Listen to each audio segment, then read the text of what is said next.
Thank you. Thank you very much, everybody. Thank you very much.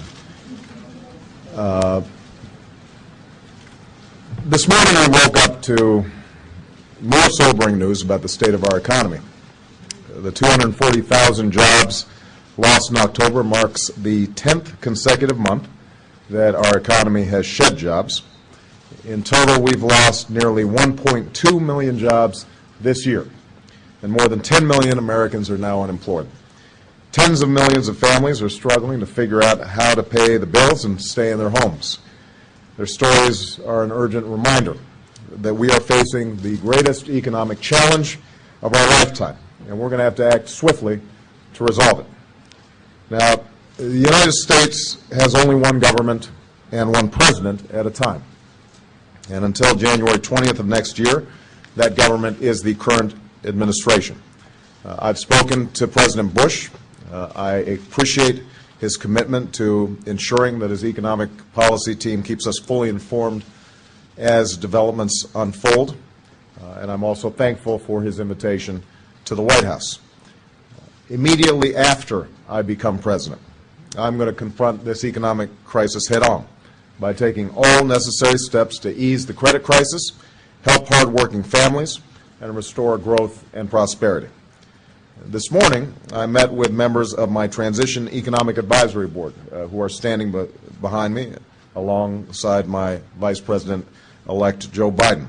They will help to guide the work of my transition team, working with Rahm Emanuel, my Chief of Staff, in developing a strong set of policies to respond to this crisis. We discussed in the earlier meeting several of the most immediate challenges facing our economy and key priorities on which to focus on in the days and weeks ahead. First of all, we need a rescue plan for the middle class that invests in immediate efforts to create jobs and provide relief to families that are watching their paychecks shrink and their life savings disappear. A particularly urgent priority is a further extension of unemployment insurance benefits for workers who cannot find work in the increasingly weak economy. A fiscal stimulus plan that will jumpstart economic growth is long overdue. I've talked about it throughout the last few months of the campaign. We should get it done.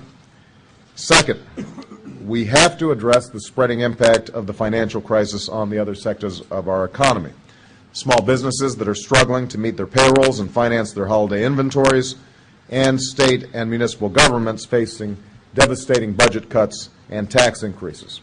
We must also remember that the financial crisis is increasingly global and requires a global response. The news coming out of the auto industry this week reminds us of the hardship it faces, hardship that goes far beyond individual auto companies to the countless suppliers, small businesses, and communities throughout our nation who depend on a vibrant American auto industry.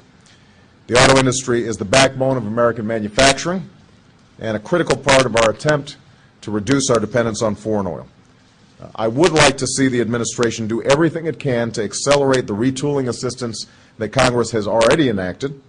In addition, I've made it a high priority for my transition team to work on additional policy options to help the auto industry adjust, weather the financial crisis, and succeed in producing fuel-efficient cars here in the United States of America. And I was glad to be joined today by Governor Jennifer Granholm, who obviously has great knowledge and great interest on this issue.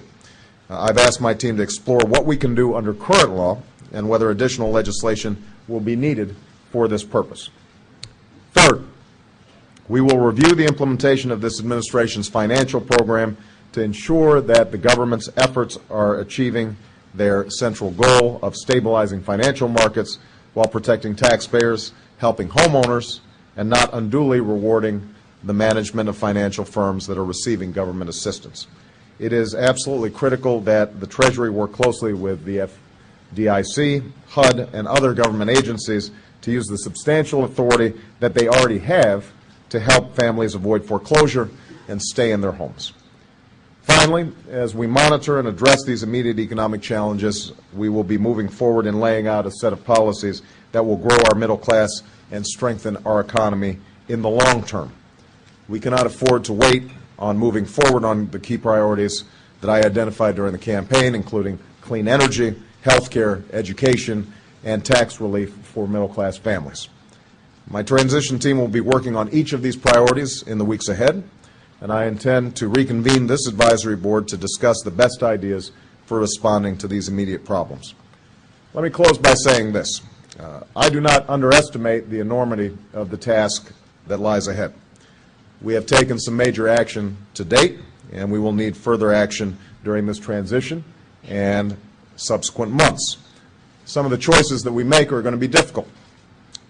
And I have said before, and I will repeat again, it is not going to be quick, and it is not going to be easy for us to dig ourselves out of the hole that we are in. But America is a strong and resilient country, and I know we will succeed if we put aside partisanship and politics and work together as one nation. That's what I intend to do.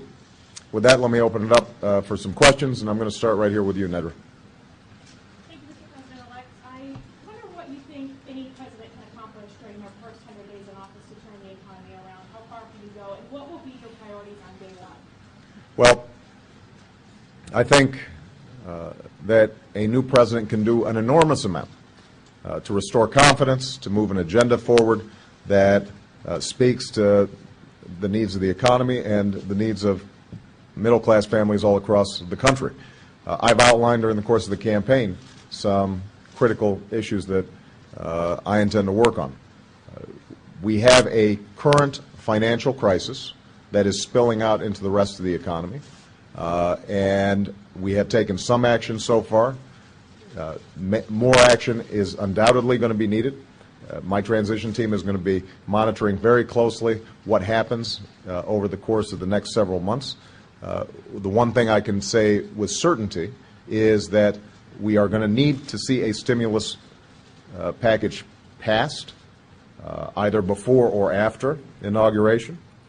We are going to have to focus on jobs because the hemorrhaging of jobs has an impact, obviously, on consumer confidence and the ability of people to buy goods and services, and can have enormous spillover effects.